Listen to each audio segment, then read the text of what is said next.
They're making super weed. Barking audibly. And who loves you? And who do you love? Civil war. Because this is civil war. We are in the dangerous early stages of civil war.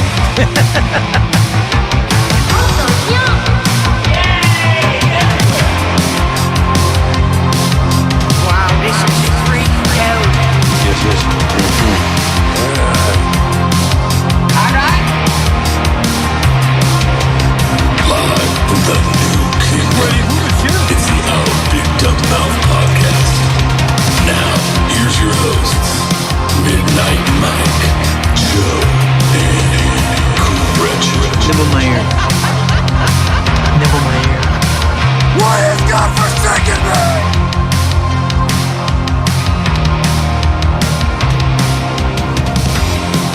Hey, everyone. Welcome back to another fun-filled podcast adventure. Hooray. My name's Midnight Mike, and Cretchet is over there on screen. Yes. I hate this place. Nothing That's works fake. here. I don't hate this place. Some people There are do. problems with some of the stuff working here. Yeah, we do have poor equipment.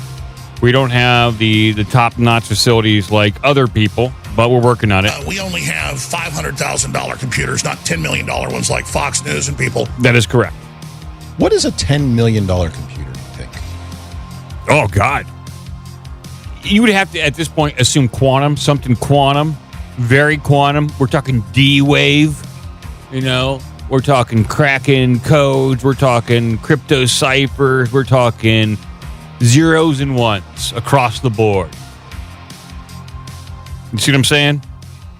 I would think that at that price, they wouldn't be calculating just zeros and ones, but zeros, ones, and twos. I bet you could do it with a $10 million computer. Typically, you only do binary, but with a $10 million computer, we're talking trinary. Okay? Trinary, people. Next generation experimental risk chips, or whatever they said in, was that Mission Impossible? I don't even know. Risk You remember that chips. movie from 48 years ago? No, I do not. I do not. Yeah, I do not. We've had a lot of technical problems lately, and I'm trying to get better equipment. In fact, we put in a lot of expensive equipment. Maybe we need to get rid of it. That is true. That is one way to solve the problem. You just get rid of the stuff that you think might not be working. Don't do any A/B testing. Just throw it right out the window. Get rid of it. Well, hey, everyone. Thank you for joining us on this Wednesday evening, I guess.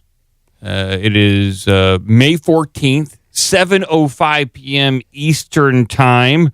And Joe's not here. He's working that freelance project. That damn freelance project has got a hold on him, and it's sucking the life out of him like a vampire. But he's making money, you know, and that's what we like. We like Joe to have money. Do we know he's making money? Unconfirmed. We can only assume if he's working freelance, he's doing it for the money and maybe not anything else. We don't know. Maybe he's doing it for the enjoyment. The big issue is he took this discipline daddy job, which requires him to travel all over the place and run a team. Well, he's doing that one for fun. That one's not for the money. That's for fun. You're not taking care of your duties here like you're supposed to. Mm-hmm. Got a long way to go today. Yeah, we do. We got a long ways to go today. Joe holding a staff meeting there. A very he runs an orderly ship during a We staff. call that an all hands. Yeah. Oh God, yes, we do. He's rough. He's rough in these meetings. He gets it done. That's right. Boy, just real quick, what's coming up on today's show? If you can't glean what it may be about from the headline, I got a lot of stories on the human consciousness. Where does it come from? Where is it going? Maybe what happens when you die. Got some strange stories on that.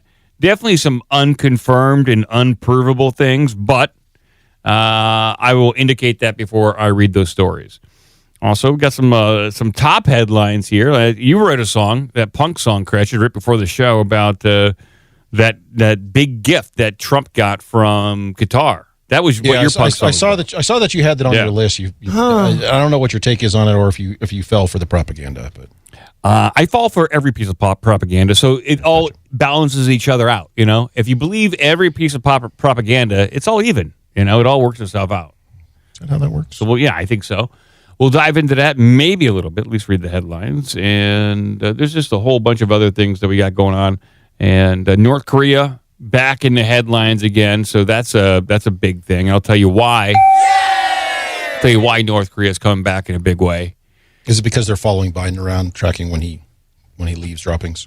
It's unconfirmed that they're doing that to Biden, but they're definitely doing that to Trump. They're definitely keeping track of Trump's diaper defecations and how many diapers he uses per day. 2? Yes, maybe 4? going through a lot of diapers.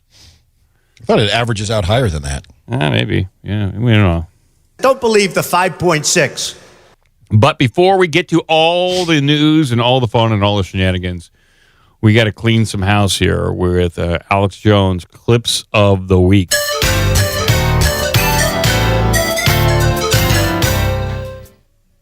We do. We got to clean some house. We got a lot of Alex Jones Clips of the Week to get to. And we're going to get to them, I think, right now.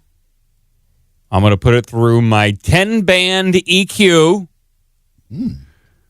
Got a brand new RCA 10-band EQ that I'm going to crank up and make it sound all nice and pristine. We're coming to you in quadrophenia, quad stereo, quadrophenia. Yeah. Here we go. This is quadraphonic sound coming at you right now. This comes from us on May 8th, last Thursday. Here we go. And it's Bill Gates. And so that video Joe posted on Instagram, last time I checked, had like 100 million views. God bless you. You're talking full-on Satan worshipers. So thanks for the call.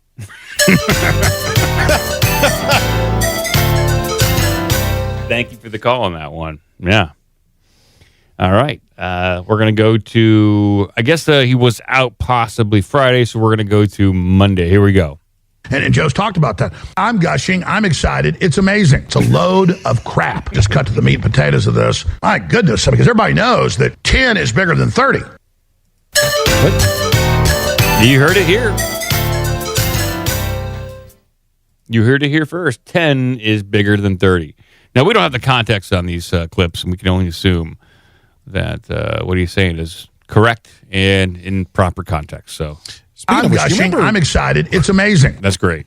Remember a few years ago when it was pointed out that was it 2 + 2 = 4 is somehow racist? Yeah, that was DEI math or affirmative action math. It was. I think it was all part of like Common Core. Was it? I don't know. Was that part of Common Core? I don't know. I'm not sure. Common Core was, I think, a Bill Gates-backed education program or initiative, which I don't even know if they still teach it in schools. I think it was a big push to teach kids a different way to learn math. It wasn't even though I was against it. It was just kind of like, I guess, counterintuitive to us who learned the good old-fashioned way of adding numbers, like one at a time. But I don't know. But here we got it. I'm just assuming that's the context for Alex Jones telling you that 30 is more than 10. Probably. But we're going to move on to the 13th of May. Here we go. And of course, that's cocaine on the table. I had a crew member today, Brett, and I go, oh, you're baked. So you probably shouldn't be doing that at work. Yeah. I mean, my crew's the best crew ever. But if they were making meth in a bathroom, I wouldn't know about it. Oh, you guys are taking Molly, huh? The crew could have space aliens in the basement. Wow. I wouldn't know. And they're obviously on drugs. And we're not making meth in the bathroom. Obviously talking about that picture that was making the rounds on social media. I don't even know who the leaders were that were gathered. I didn't look at it, but maybe you guys. There's Keir Starmer or Emmanuel Macron, and who's the German guy? Oh, the new German chancellor. I don't remember his name, so I'm going to call him Helmut Kohl. Tom Pappert. It was Tom Pappert. Not Tom Pappert. Yeah. Tom Shimabukuro. Yeah, Tom Shimabukuro. That's probably closer. But everyone's probably seen the video where they're all sitting down at this table, and the guy on the right quickly covers up what was alleged to be a Coke spoon, and this other guy pockets this white bag on the table. It did look like they were quickly covering up a Coke party, but Reuters reported that was a drink straw, and what was covered up, it wasn't a Coke bag, it was a napkin. And I gotta say, if they were doing Coke out in the open where they knew a press conference was going to take place, that's pretty brazen. That's pretty out there. Definitely. Well, consider that they were in Ukraine. They were visiting with Zelensky, who's a notorious drug addict. Yeah, that he dude has forced done you. full on. He has done full on interviews and sat down just like coked to the gills. Yeah. He's got the twitching going on, and he's constantly sniffing, and he's rubbing and just getting. And that guy is high as a kite. So of course he was doing coke. Little bump there to keep him through the going. Maybe. Xanax, Vicodin, Oxycontin, Adderall, Klonopin, Speed. He likes to do all Yes. that. Do all that. He likes to do all that. All before stuff. breakfast. Yeah. By the way, Friedrich Merz was the German chancellor, but I'll go with Helmut Kohl. They're squiggly wiggly. That they are. Then we go on to. We haven't done Tuesday yet. Did we do Tuesday? I don't know. I don't think we did. What was on Tuesday? Here we go. Listen again. And of course, that's cocaine on the table. Oh yeah, we listened to it. Yes, we did. Then we're going to Wednesday. This is the last one, people. Here we go. But you know what the Bible says? Chickenungia? How do you say that? I love necklacing. In every home, in every office, in every business, in every church, in every factory, in every farm, in every ranch. Kill, kill, kill, kill. Kill the Afrikaner, kill the white farmer. Run up and say, "You're black, you're my slave." That's a quote. Excuse my French. That's John Kerry. This is Bill Gates. It's John Kerry. This is Bill Gates. There's some good ones in there. That seems like a fun pack. You can use that. And you know what was it? And you know what the Bible says. Yeah, I got the tons of Bible quotes. But you can put that one in front of anything. It is. Let's see here. This one's pretty good. Chickenungia? How do you say that? I like that. That's a good one. That one played out particularly well right after the Bible comment. It did. It because worked. You're not sure if he's trying to say something from the Bible or not. But you know what the Bible says? Chickenungia? How do you say that? Yeah, it's perfect. What the hell was That's he John saying? Kerry. This is Bill Gates. I do have a lot of Alex Jones quoting the Bible or saying like, And the Bible tells us that. The Bible tells us so. And it's like Thomas Jefferson said. yeah. He said all those things. All right, people, we're going to get over here and start talking about the nature of consciousness. Where does it come from? Where's it going? What do we do with it? We're going to find out right now. There's going to be some heavy talk right now. We're going to get philosophical, possibly. We'll find out. Here we go.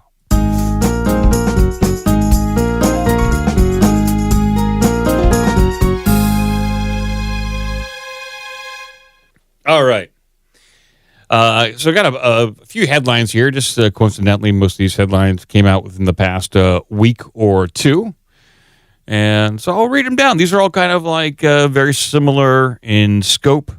And so I'll bring these up on screen. Here we go. Here's the first one. And here it is. This is there's a study that is linked to this aggregated article right here. Findings of major new study into the nature of consciousness revealed. Oh, really? Yes, two competing theories of consciousness were pitted against each other as part of a multi-year research effort. The research, which was conducted courtesy of the Allen Institute, sought to gain new insights into the nature of consciousness with an emphasis on two competing theories. One of these, the integrated information theory, suggests that consciousness arises when information inside the brain is highly connected and unified. The other, the global neuronal workspace theory, suggests that consciousness arises from information being brought to the forefront of our minds by a network of different brain areas. The findings of the study, which began in 2019, revealed some interesting insights. Quote, the research showed that there's functioning connection between neurons in early visual areas of the brain and the areas that process vision, which are at the back of the brain, and the frontal areas of the brain helping us understand how our perception ties to our thoughts, the press release states. So I guess what we take in, what we perceive, helps us become more conscious. But what does that say about blind people, though? You know, they're focusing on the vision of people and how we perceive things, at least when it comes to processing vision in relation to consciousness. But what about the people who are born blind? Quote, the finding... They're unconscious. Maybe they're just NPCs at that point? I don't think so. Think about some of our greatest blind people. We're talking about Stevie Wonder. We're talking about Ray Charles. Some of the greatest blind people, greatest musicians and artists we've had. You would imagine they're fully conscious and not NPCs. So people to create that kind of art. But what do I know? The findings de-emphasize the importance of the prefrontal cortex in consciousness, suggesting that while it's important for reasoning and planning, consciousness itself may be linked with sensory processing and perception. In other words, intelligence is about doing while consciousness is about being. Okay? Okay. You know what that means, Cratchit? I'm trying to think what this means. But you have to be aware of your current existence. Okay. So intelligence is about doing while consciousness is about being. So you can be intelligent without being conscious, much like an android or like a robot. It's fairly smart, so. You know, or an NPC. A person who is an NPC would be considered to be intelligent, but not necessarily conscious. Okay. Sorry, people. I have to examine myself. It's tick season over here in Ohio, and I am being inundated with ticks today. Cratchit, you got ticks over there where you're at?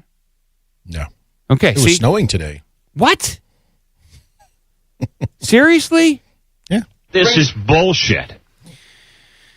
Well, I got ticks over here, though. But back to this paper over here, this article. Ultimately, however, neither of the two competing theories could be confirmed nor ruled out. It's clear that no single experiment could decisively refute either theory, said the professor of cognitive and computational neuroscience at the University of Sussex. The theories are just too different in their assumptions and explanatory goals, and the available experimental methods to course to enable one theory to conclusively win out over the other. So I was like, okay, we got this. They basically we are no closer to the truth than before when it comes to where does consciousness come from.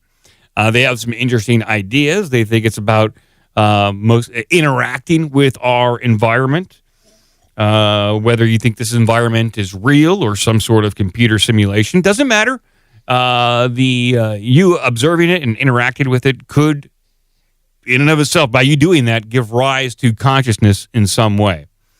And maybe under this theory of you interacting with your environment, could this also lead to a thought that if you have a smart android, one that's just intelligent, just going about doing its work, could that, just by it interacting with its environment, give rise eventually to some form of consciousness?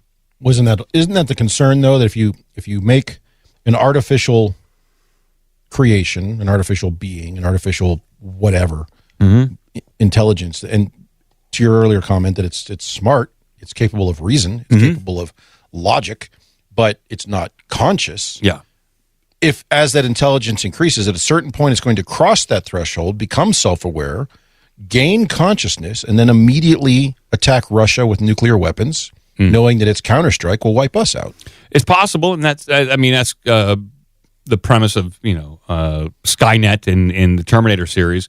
But if, according to these two theories, that if you don't allow that super smart computer to interact with the environment too much, it may be less likely to acquire consciousness because it's not able to interact with the environment, and it's all of its perceptions all of his perceptive abilities are not being triggered in some way. So it can't truly become conscious unless we put it in a body, let it walk around the streets of Las Vegas gambling.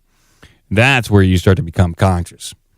But this is... Or where you regret your consciousness. Possibly. And then you want to go to Las Vegas to become unconscious by drinking too much. That's right. Then you start drinking heavily, and now you're unconscious. Yes. That's how it works. But I saw this one, and then I had this story from about a week ago, and this is from Popular Mechanics, and this headline is interesting in the same way. So this is a headline titled, "Every single cell in your body could be conscious," scientists say. That could rewrite everything we know about human evolution. Oh, really? So this is opposite. So it's like the previous theory is like, okay, your brain gives rise to consciousness because it processes information as you interact with the environment, as you perceive things. But this headline is saying something a little different. So when it comes to this one, in this Popular Mechanics article, just to run down a synopsis of it, this presents a hypothesis by an evolutionary biologist suggesting that individual cells possess a form of consciousness. This concept, termed existential consciousness, posits that cells are not merely passive entities following genetic instructions, but are active agents capable of sensing, processing information, and making decisions. For instance, during embryonic development, cells communicate and make choices that lead to the formation of complex organs. Miller argues that this cellular level of consciousness could have driven evolution, challenging the traditional view that natural selection is solely a product of random mutation in environmental pressures. If validated, this perspective could revolutionize approaches to bioengineering, disease treatment, and our understanding of life's origins. So this is something a little different. Saying every little piece of you is conscious. And not to get too woo-woo, but there are a lot of books out there in the paranormal realm that suggest that every person, every animal, even every object has some degree of consciousness. It's just that some things and some animals are more conscious than others. It's just to what degree. If you say, like a human, it has 50 consciousness points. Well, maybe your dog only has 15. And maybe an ant has 1 consciousness point. It's like on a scale. It's not an on or off button. There are degrees to it, and it can all be the same kind of thing. So maybe a cell in your body might have 1 degree of consciousness points. But these are competing theories. The one we just read, and now this one, but fascinating nonetheless. So they're getting closer, and these theories are kind of all swimming out there. Now, if you remember, Gretchen, it was a few years ago that Robert Bigelow, former owner of Skinwalker Ranch, he got out of the paranormal game. He was all about investigating UFOs, ghosts, spooks, and ghouls and goblins, all that stuff at Skinwalker Ranch. He was all about it. He dropped a lot of money on that stuff, and then he said, "I'm done. I'm out of here. I'm going to go do something else." You remember that? He did. That's it. I'm done today.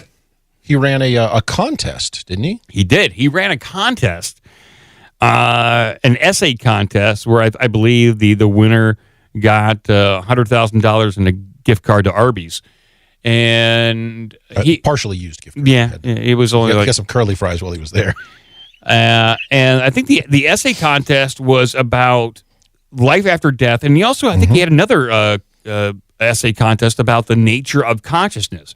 And that is where Bigelow moved. He gave up pretty much on UFOs and aliens. I think he gleaned as much information as he needed to from Skinwalker Ranch. He's like, okay, I think I know what is going on.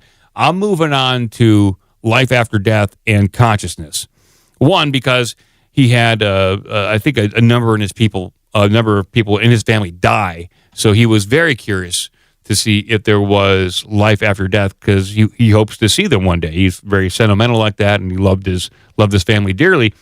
But he's also, I think, moving on to the nature of consciousness, because he thinks maybe that's what this UFO phenomenon, the paranormal side of life, is all about. It's all about consciousness, and that's where he wanted to spend the rest of his time and energy on. And science, I think, is gradually catching up to that. And now we're no closer to understanding after I read those two stories about consciousness, we're no closer to understanding where it comes from. Does it come from your body? Does it come from your brain? We don't know. Maybe it's a combination of a little bit of everything. Some people think that by you being born into this realm, incarnated into this realm, your brain acts as an antenna, and once it turns on fully, it picks up the frequencies of consciousness, and you're basically tuned into that like a radio dial. And sometimes when you take drugs, it goes crazy. You take a little too much acid or magic mushrooms, you're turning that radio dial off the charts, and you start opening up to weird, crazy forms of consciousness. But that brings me to my next story up here, which I'll bring up on screen. Here it is. And this headline is, we all emit a glow that vanishes when we die, new study suggests. Man, I got mixed emotions about this one.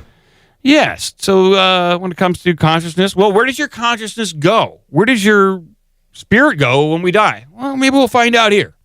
So it's recycled. It's possible. Maybe it goes to the moon. It hangs out in the moon like it's some sort of like waiting area, some sort of like holding lobby, and then you get sent back down to here to Earth if you got more work to do. Oh, really? Well, researchers have discovered that all living things emit a distinctive glow due to a little-known phenomenon. Spiritualists have long claimed to be able to sense or even see an aura around living things, and now it appears that they may have been right all along, although the explanation is a little bit different. A new study, which has been conducted by scientists at the University of Calgary in Canada, discovered that photons emitted by chemical processes within the body produce a tiny amount of light. The existence of such a phenomenon had been disputed for years, but now researchers have been able to capture direct evidence of it using ultra-sensitive cameras. I remember, I would go to, and every now and again, go to a psychic fair, or you can go to a UFO convention, and sometimes they'll have a booth where you can get a photograph of your aura. You know, it costs maybe $100, $150, and you stand in front of this interesting camera, and they claim to be able to take a photograph of your aura. And this is, I don't know, been around for decades at this point. Now, how much money did they spend at the University of Calgary to kind of prove what was already speculated and done at a booth for $100? They probably spent $5 million when they could have got this done at the Phoenix UFO convention for $100 at the county fair. Yeah, at the county fair, probably. Now, as part of this was the university taking these photos and giving away these photographs to students. Unconfirmed, but definitely, if I was a volunteer in this experiment, I'd want that photograph. But here's the thing: you don't want the photograph like after you're dead. You kind of want that. They have to have a before and after to prove their theory. You know what I'm saying? So I think maybe we'll find out. Maybe they're just working with guinea pigs who were on their deathbed, which is kind of morbid to think about. Like, we need a before and after, if you don't mind. They just start killing people. Wasn't this also one of the plot points of Ghostbusters 2? I believe was Ghostbusters 2 Citizens on Patrol. I don't think this was not in Ghostbusters 2 at all. Remember he got up there and he took a picture of the Vigo painting and he could see the aura behind it? You're right. Come on. Ray has gone bye-bye, you gun. You're right. you're right. It was. They were taking pictures to display the aura of stuff. That is correct. Vigo. He's Vigo. And then they were developing the photos, and the photos were catching fire, and they got locked in and tried to get, they was trying to kill him. Yeah, you're right. Come on. There's also some stuff here around maybe the movie Flatliners. Remember Flatliners? With Kiefer Sutherland? With Kiefer Sutherland and who else? Julia Roberts? Julia Roberts was in that, yeah. Who else? Was Benjamin Bratt? I don't know. Anyone? Was Emilia Estevez in there? Anyone? It did not, and we sunk further into the Great Depression. Okay.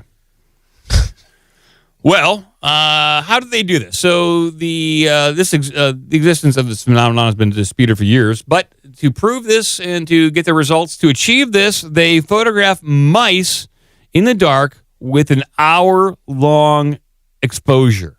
Okay. And then they killed the mice? That's pretty morbid. Quote, is that what's happening in the next sentence? Quote, this really shows that it's not just an imperfection or caused by other biological processes, lead author Dr. Daniel Oblak told New Scientist. It's really something that comes from all living things.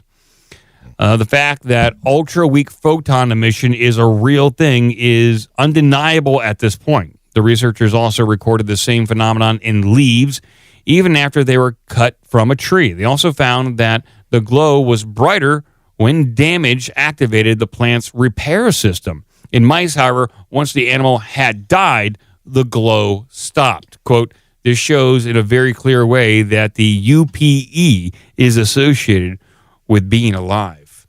So interesting. Very interesting stuff right there. I like how they refer to that as a glow, because the glow specifically was a plot point in the 1983 or 84 film, The Last Dragon. Wow. Also known as Barry Gordy's Last Dragon. So how did the glow work in that one? Once you achieved perfect consciousness, you gained the glow and were undefeatable in martial arts. Interesting. You don't remember that movie? No, I do not. But I wonder, so do some people glow more? And that's what I would have to ask these scientists. Just because you're alive, maybe your glow, maybe your light is dimmed. And maybe people who are, like in that movie, are really honed in, really centered with the universe. We're talking about yogi masters. We're talking about, a 10th level ninja, super honed into the universe. Do they have a more powerful glow than your average person? And if so, we got to get rid of them. Kill him! Well, but that what you're describing there was just kind of that is the one of the plot points of this, The Last Dragon. It's a martial arts film, guy cleaning up the street sort of thing. But once he achieves like full consciousness, he gains the glow and is now, a top level martial artist. But in the movie The Highlander, they try to behead each other, don't they? That's because the defeating of one immortal to another transfers some of that power to the next person. They take their glow. Essentially, they take their energy. This isn't like when they cut off the heads of the Highlanders. Doesn't a giant light get emitted when they chop off that head? I think I remember that. I'm gonna have to go back and watch that one because the series or the sequel for that one ruined it. But I agree. Suddenly they're from another planet for no reason. Yeah. So now we talked about consciousness. We talked about this glow that we all have because we are all blessed to live in this realm. Keep your glow alive, people, okay? Now we're going to talk about death. And I'm going to bring up this article, and it's unconfirmed. I'm going to say this article cannot be sourced, okay? In fact, I can't even find its origin anywhere. This just appeared on Twitter, and people on TikTok started talking about it. I looked into it. I can only find a Medium article on it. I cannot find any supporting studies on it. So by all accounts, this is BS, okay? But I'm bringing it up because it raises some interesting questions, which I think can be tried. So here we go. We're going to read probably a completely fake story, okay? I'm just putting it out there. And this is titled, Russian Scientists Discover What Happens to the Soul After Death. Okay, here we go. I'm upset by this. We cannot confirm this. And this was just published 21 hours ago. Maybe even 23 hours ago at this point. This is brand new. Unconfirmed, cannot find a source for this. Probably fake. This is by the Dragon Fruit Inspector. So here we go. They claim to have found a way to track where the soul goes after death. Wondering what happens after we die is a question that has crossed everyone's mind at some point. Now we may finally be closer to an answer. Recent online posts, which I haven't been able to find, have sparked heated discussion by claiming that scientists have developed a technology called KID, Soul Identification Code, which allegedly allows tracking of the human soul after death. According to these claims, the soul of a volunteer, a dying person, in this experiment was traced to a distant galaxy called JZ140, located 1 billion light years from Earth. Okay, well, I don't believe there is a galaxy. I couldn't find a galaxy called JZ140. And according to these claims, I couldn't find a volunteer in the study. They're not even linking back to a study. So, but they go on to say the KID technology supposedly embeds a unique code into every atom of the human body, continuing to exist even after death. Developers liken it to a smart tag like Apple AirTags, but operating on the quantum and material level. The experiment's climax came when, after the volunteer's death, the soul's code vanished briefly due to an immense travel speed, but was later detected in galaxy JZ140. How the soul or its quantum information imprint traveled such a distance remains unexplained. While there is no verified scientific evidence supporting the existence of KID or the experiment, the topic of soul survival after death continues to intrigue researchers. Theories such as quantum consciousness and the electromagnetic field theory of consciousness explores the possibility that consciousness might persist beyond physical death. In conclusion, while intriguing, the KID story is unverified and should be viewed critically. The scientific community encourages skepticism and reliance on incredible data when evaluating such extraordinary claims. Yeah, and this article presents nothing of that sort. There's no even link to the study or the original online source. But this kind of brought me to the idea that could you provide your soul a unique code that can then be viewed at a later date after your passing to determine where your soul goes. And I think you can. And I think we can do it right now with enough help. So when it comes to remote viewing, you can give, so remote viewers, they focus on a target that is unknown to them. The only person who knows a target is the remote viewing coordinator, who writes down what the target is, gives a coordinate, and understands that that's what that target is. And then they write some random string of numbers in like alphanumeric numbers associated with that target. And then they just write that random string of characters. They just read it to the remote viewer, and they focus on that random string of characters. That's their target.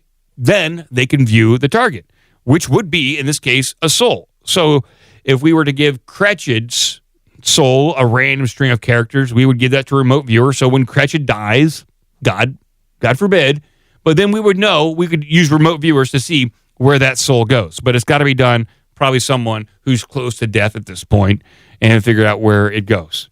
And I think that's the only way we could somewhat verify what may happen after death.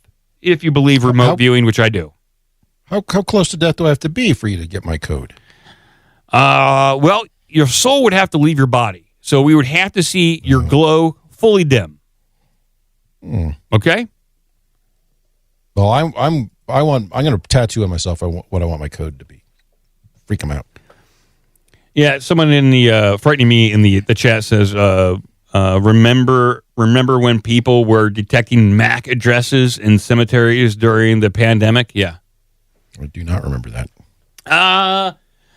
I think that had to do with the vaccine and RFID kind of related stuff. Like, so hypothetically, if I remember, correct me if I'm wrong, Friday me in the chat, that the vaccine had nanoparticles in there that had MAC addresses associated with that injection, and that is a unique identifier, kind of like an IP address, but specifically for hardware. And that was being detected in cemeteries. So people who hypothetically got the vaccine died. Well, that nanotech was still in their body, still emitting and transmitting that information, that MAC address that was there. So, or someone was buried with their phone in their pocket. That could be too. But another person in the chat said they're volunteering. Where do I sign up? They want to be part of this remote viewing soul exercise. I wish I gotta make friends with some good remote viewers. I thought you said you got to make some friends with some assassins. No, I don't want to kill anybody. But you have to kill people to get their soul code. You just go to an old folks home. Oh, so you walk up and down the hallway with your iPad scanning them, being like, "Oh, dude, you don't have much time." Yeah, bring out your dead. Then you give them a piece of paper to get them to sign power of attorney over to you, and then change their will. Yeah, and we'll just walk up and down the old folks' home. We'll look for volunteers, and someone will volunteer. Hey, I'm here to chop your balls off. That's it. No. We're not going to do that to the old people. That's a horrible Alex way to Jones go. tried that. It did not go well as he went up and down the hallway. Yeah. He did have a few takers, but it did not go well. I think my remote viewing way to remote view souls that have left the body might be the best way to do it. But you gotta, I think, apply that random string of characters to someone who's living, and it's only applicable to their soul and not their body. Because you don't want to remote view somebody and you're just remote viewing their gravesite. You don't want to do it. It's got to be on the soul, okay? But that's what I got, people, for consciousness, the soul, life after death. I hope everyone learned something. Probably not.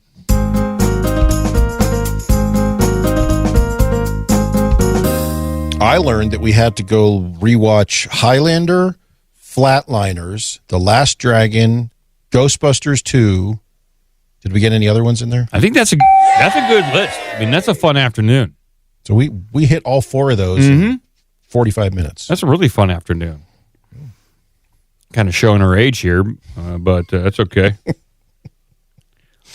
While we're talking about movies, I'll bring this up, do a little pop culture before we get into some other stuff. There is a new Superman movie coming out, Cratchit. Do you know this? Oh, God. Do you like Another Superman? One? They keep remaking these and they keep getting worse. Yeah, I'll play a little bit of this trailer. This is the James Gunn version of Superman. I guess people are all excited. They're like James Is this the guy who got fired from whatever company for touching people? No, he didn't get fired for touching people. I think part of his contract wasn't renewed for Marvel because he was online. He was on Twitter making pretty obscene jokes about children, I believe. And so back in 2019, I believe, like Ben Shapiro and those kind of people were trying to get him canceled. And so did it work? No, it's not. No, he's working for DC now, making more money. He's a talented director. He's a talented film guy, movie person. But we'll bring this up on the screen. Talented film guy. What do you do? I'm a film guy. I'm a movie guy and a guy. I'm a movie person, film guy. You know, I do all the things. I worked at the films. I like the movies. I like the talkies. Yeah, because I like words. I'm kind of a wordsmith guy. Exactly. But we'll watch a little bit of this trailer of the new James Gunn movie. Here we go. Are you being serious right now? Yeah. You'd let me interview you as Superman. Sure.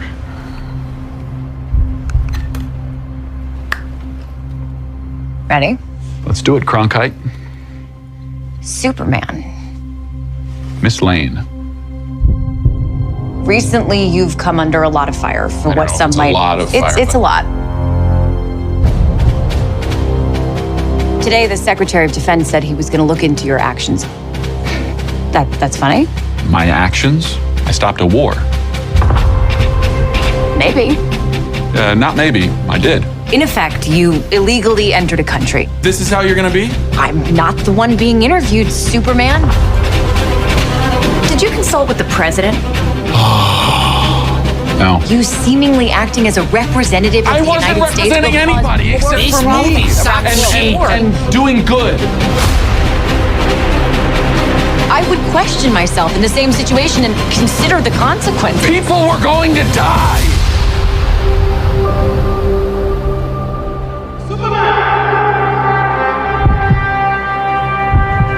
I don't know, Gretchen. Hey, buddy. Eyes up here.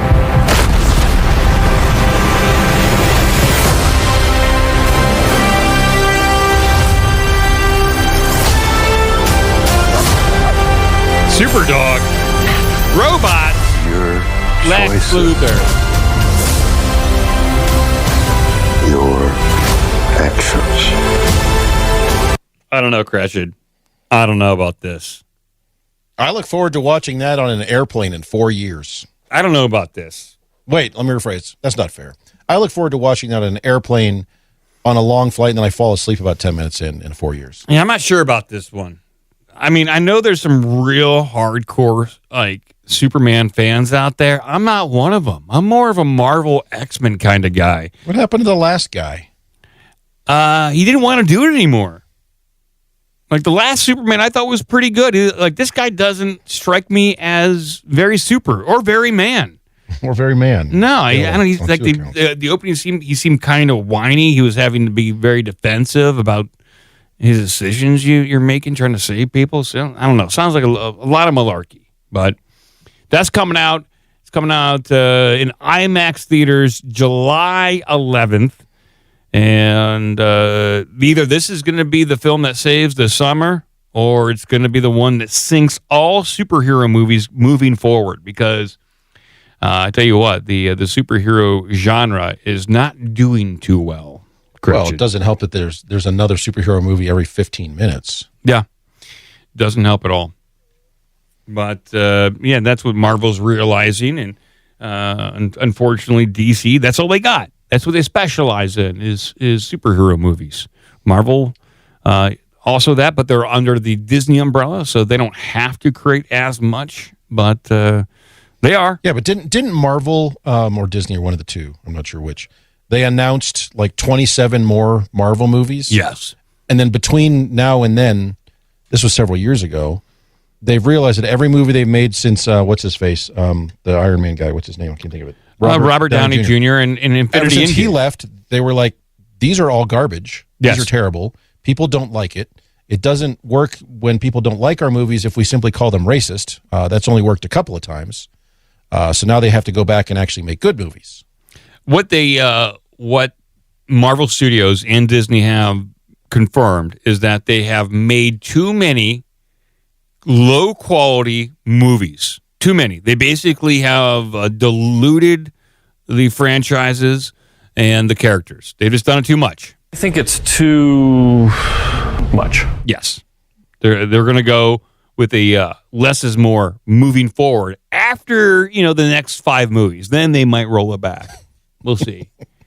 After the next 27, they're gonna dial it back a notch. We'll see. We'll see what happens. But I'm going to bring. Like I said, I look forward to partially watching this on an airplane. If it comes to streaming and I don't got to pay any money for it, maybe. Yeah, nothing else to do. No chickens to milk. Yeah, but I got a headline here that is impacting me in a very personal way. And this headline here is North Korean IT workers are being exposed on a massive scale. I'm upset by this. You got to deal with this? Sexually exposed? This is something that at my place of work we are on high alert for.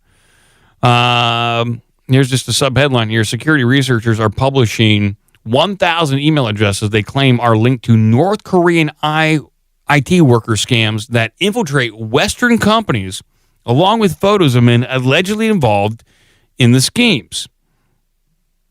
So young developers are having the time of their lives. They pop open bottles of sparkling wine, eating steak dinners, playing soccer together, and lounge around in luxury private swimming pools. All of their activities captured in photos that were later exposed online. In one picture, this is in North Korea? This is North Korea. So they're just hanging out in swimming pools? Yes. In one picture, a man poses in front of a life-size Minions cardboard cutout, but despite their exuberance, these are not successful Silicon Valley entrepreneurs. They are IT workers from the Hermit Kingdom of North Korea who infiltrate Western companies and send their wages back home. Two members of a cluster of North Korean developers who allegedly operate out of Southeast Asian country Laos before being relocated to Russia by the beginning of 2024 are being identified by researchers in cybersecurity companies. The men who DTEX believes have used personas. Okay, I'm not going to get to that kind of stuff, but are alleged to have been involved in raising money for the brutal North Korean regime as part of a widespread IT worker epidemic. With the Moreno alleged to have previously been linked to a $6 million heist in crypto firm Delta Prime last year. So this is fairly sophisticated to where these guys, they're applying for jobs online.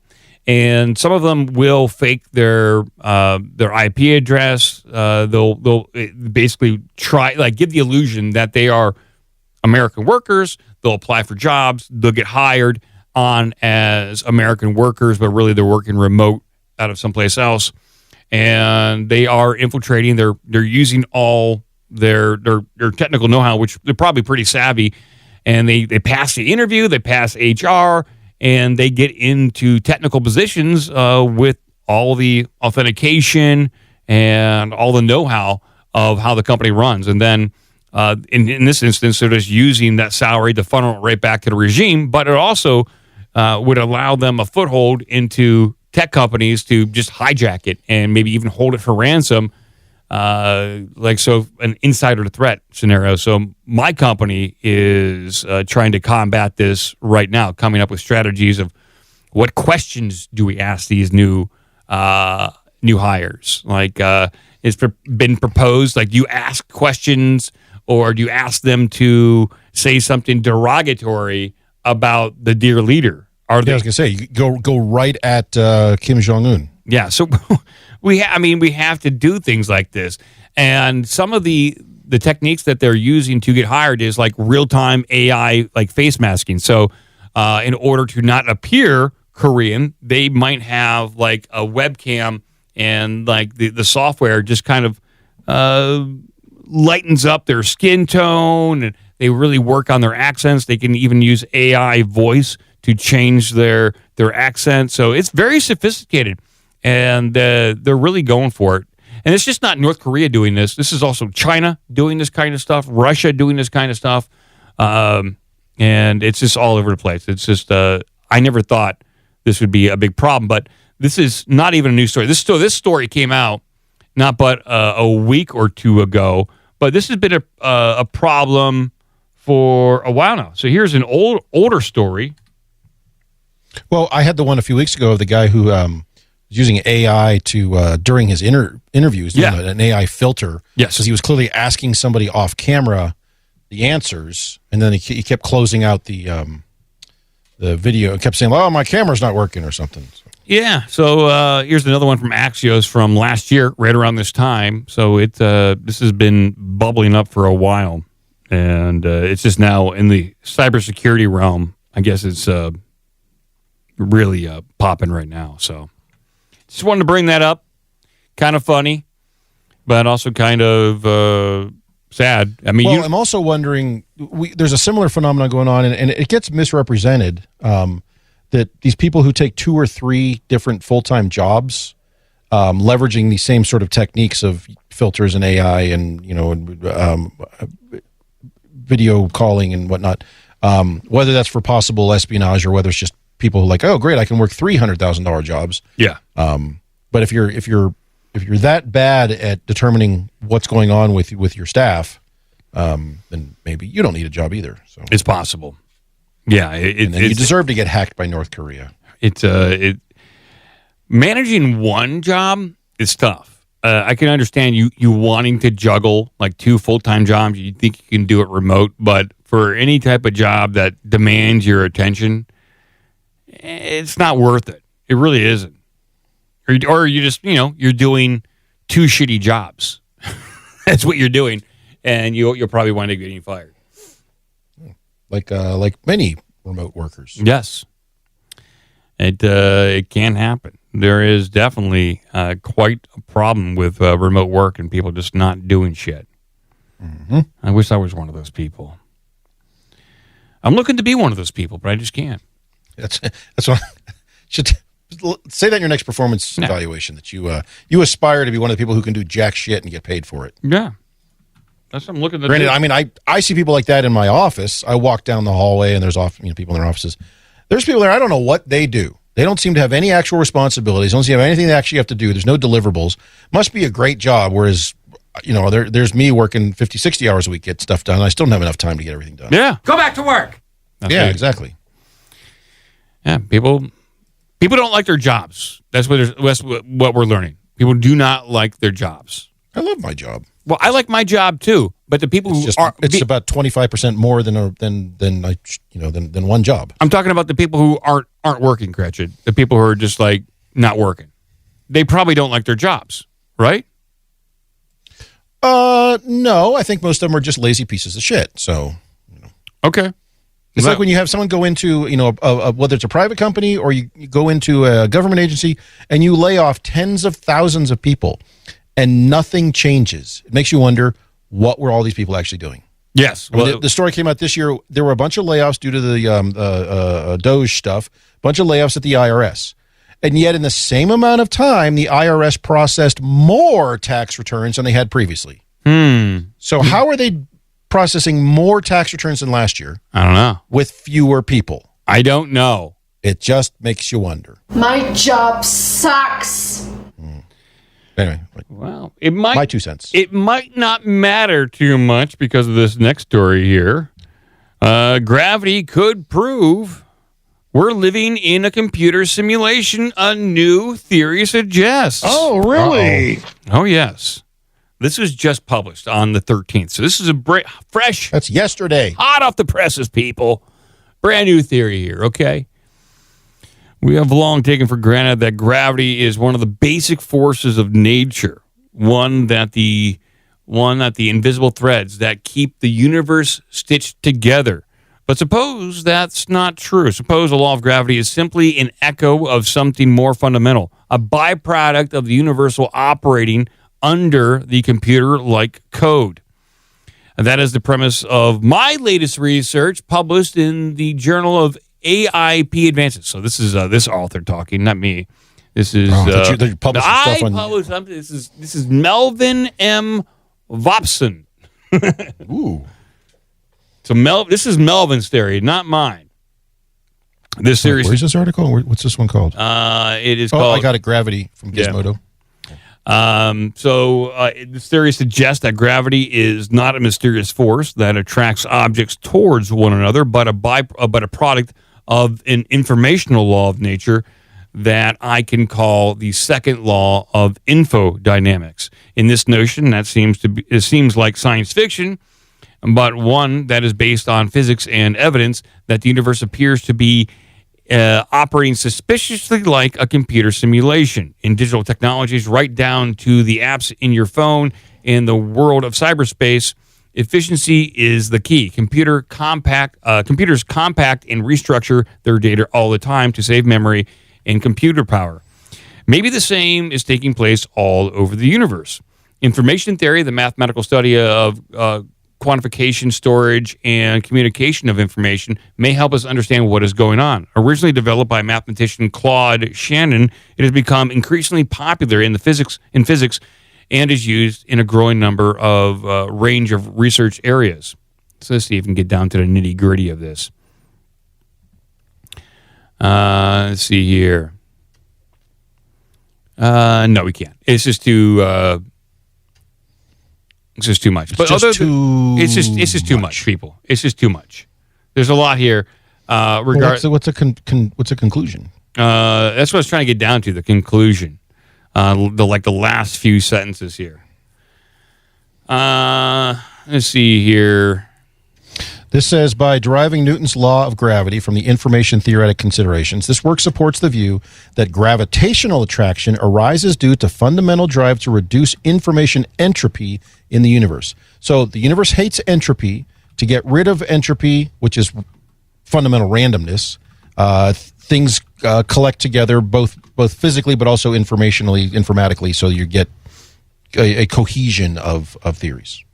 Yeah, I just asked ChatGPT to give me 4 sentences to summarize this web article here. So here we go. This is like never done that. Does that work? Yeah. So this is what I asked for 4 sentences, and this is what it gave me right here. Physicist Melvin Vopson proposed that gravity may not be the fundamental force, but rather a byproduct of the universe optimizing information akin to data compression in computer systems. In his theory, the universe seeks states of minimal information entropy, leading to the clustering of matter, a process that mirrors gravitational attraction.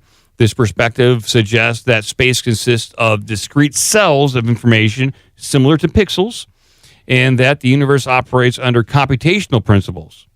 Consequently, gravity could be interpreted as evidence supporting the notion that our universe functions like a vast computer simulation. Okay. Thank you for that. Case closed. Time to move on. All right. Not bad. This is interesting. I've never done this with an article. You can give it in. Yeah. Give me one. Give me one word. Summarize this article in one word. No, do this one. So I dropped it in Carrot Shop. I asked it the same question, but I said, "Can you summarize this article in just a few sentences in the style of Donald Trump?" Okay. Folks, this is huge. Maybe the biggest idea ever. The smart guy, very smart, says gravity isn't just pulling stuff down. Nope. It might be the universe running a big, beautiful computer. That's right. A cosmic computer, folks. It's crunching data, saving space, doing tremendous information work. Gravity, just a system keeping things tidy, like a digital cleaning lady. Incredible. The universe is basically me running perfectly, very efficiently. Nobody knew gravity could be so smart. There you go. There you go. I didn't realize ChatGPT could do this. I'm going to have so much fun with this shit. Speaking of Trump, I did get this one little tidbit of Trump talking about one of his friends, talking about the price of drugs. And it's incredible. So this is how Donald Trump is talking about the price of drugs. I mean, I'll tell you a story. A friend of mine who's a businessman, very, very, very top guy. Most of you would have heard of him. A highly neurotic, brilliant businessman. Very top guy. Seriously overweight. And he takes the fat shot drug. And he called me up and he said, President, he calls me, he used to call me Donald, now he calls me President, so that's nice respect. But he's a rough guy, smart guy, very successful, very rich. I wouldn't even know how we would know this, but because he's got comments. Said, President, could I ask you a question? What? I'm in London, and I just paid for this damn fat drug I take. I said, it's not working. He said, I just paid $88. And in New York, I pay $1,300. What the hell is going on? So that's how we told the story about doing some price controls on drugs or signing an executive order to try to help reduce the price of some pharmaceuticals like fat drugs. But during this most recent series of speeches by Donald Trump, the Q people were going all crazy, Cratchit, because Donald Trump said this. Tippy top. Because Donald Trump said tippy top. Tippy top. People were going all crazy because he said tippy top. Tippy top. And this is in reference to him getting a brand new jet from Qatar.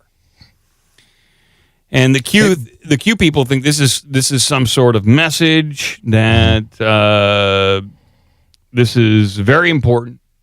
That this signals that Trump is down with Q because he's all tippy top.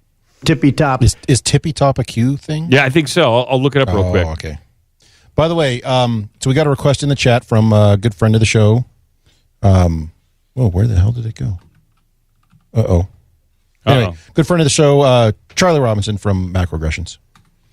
And he said, can we have AI... can we have AI do the same thing, summarize that same article in the style of the over-the-top 1990s action hero Steven Seagal? Yes, we could, definitely. And I put it in Carrot Chop. I wonder if I could. I have to clone Steven Seagal's voice. You want to hold it until we can actually do his voice? Yeah, I think I got to clone. Like, I'm going to hold that off. This could be a really good bit. Like, let me clone Steven Seagal's voice. I have Jeff Goldblum's voice cloned. So if you want to, I can do that. If you give me a minute here, give me a minute. Yeah, give me a minute. I'll break open that application, and we can do that right now. We can have Jeff Goldblum talk about the universe and how it's a computer simulation. All right, so Charlie, you got to wait on that one. I do have the text in there, even with, and I won't spoil it, but even with a movie style kind of tagline for that one. So we'll have Steven Seagal read that for us soon.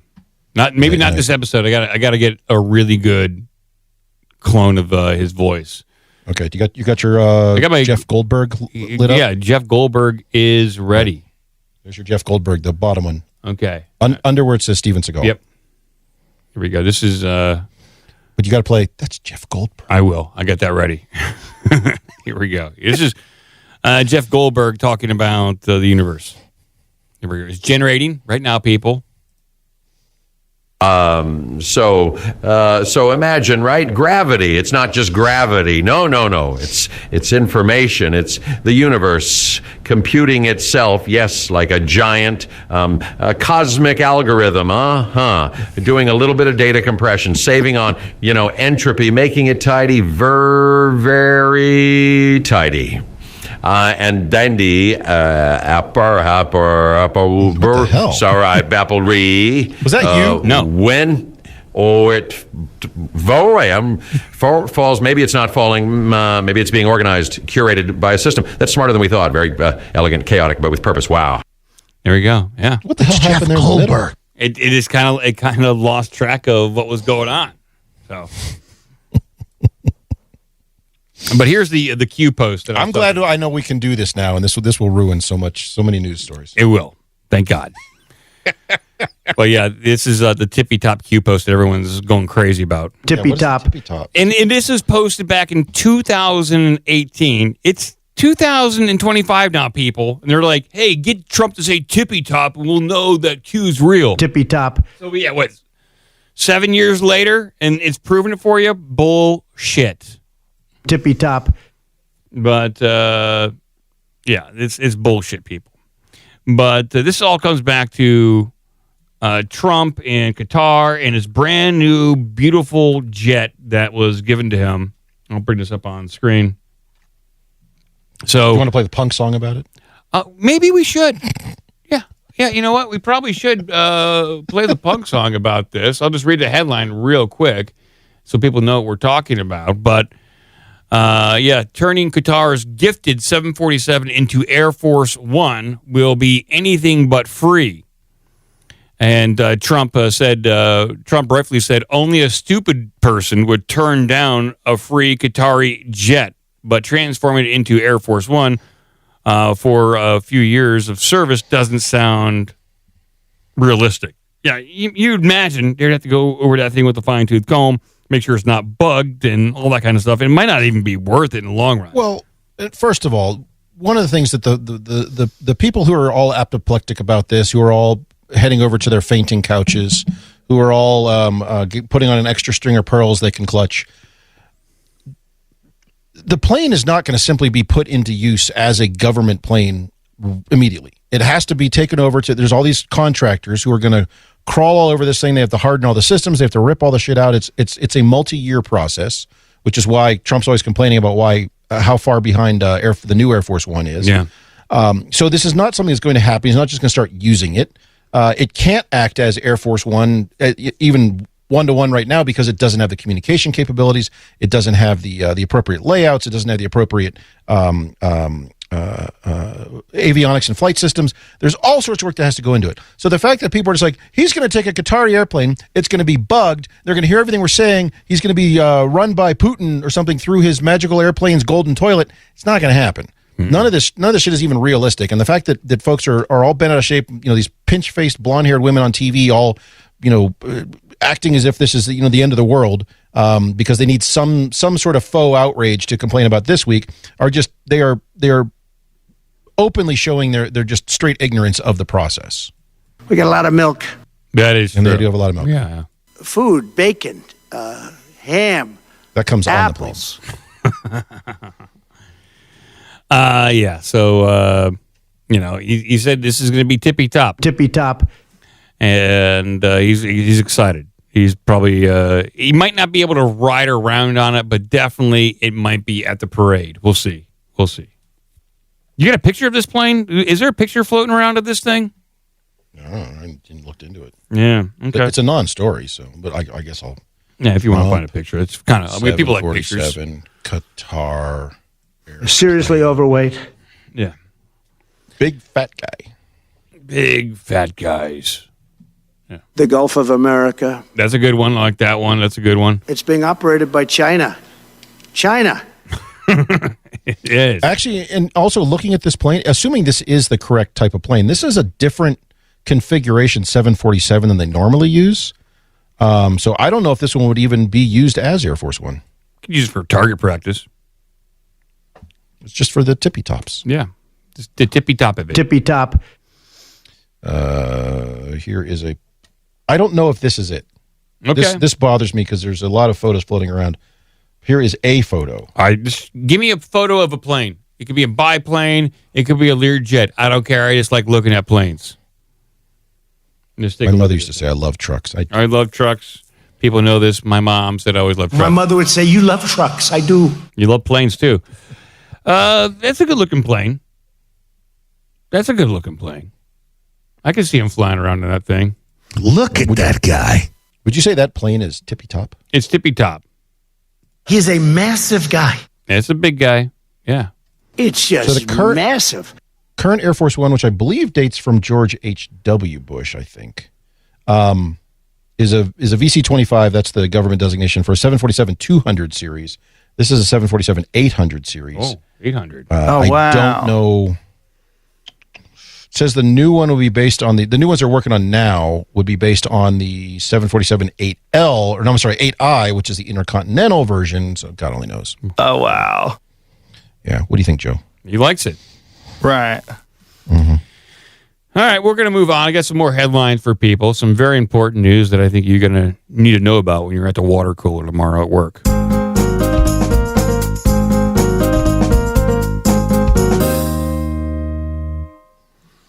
This one's a bit weird. So keep in mind, people, when you're talking about coworkers, keep this one in mind, okay? Here we go. Woman sues after being compared to Darth Vader at work, wins almost $40,000. What am I doing? Yes, a UK woman whose coworkers... Wait, is being compared to Darth Vader bad or good? I guess it's bad because he is a villain.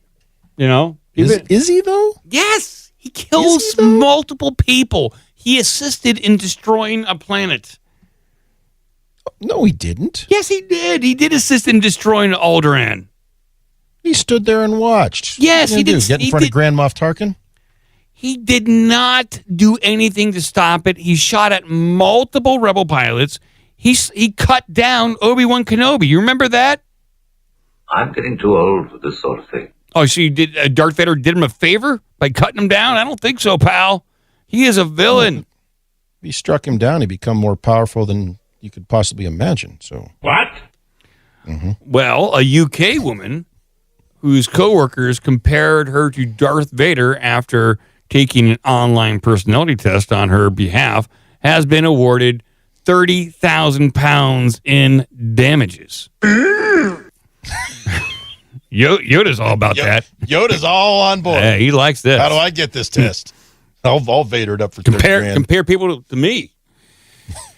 Vader is an iconic villain, and being compared to him by workmates is apparently insulting and traumatic enough to warrant compensation.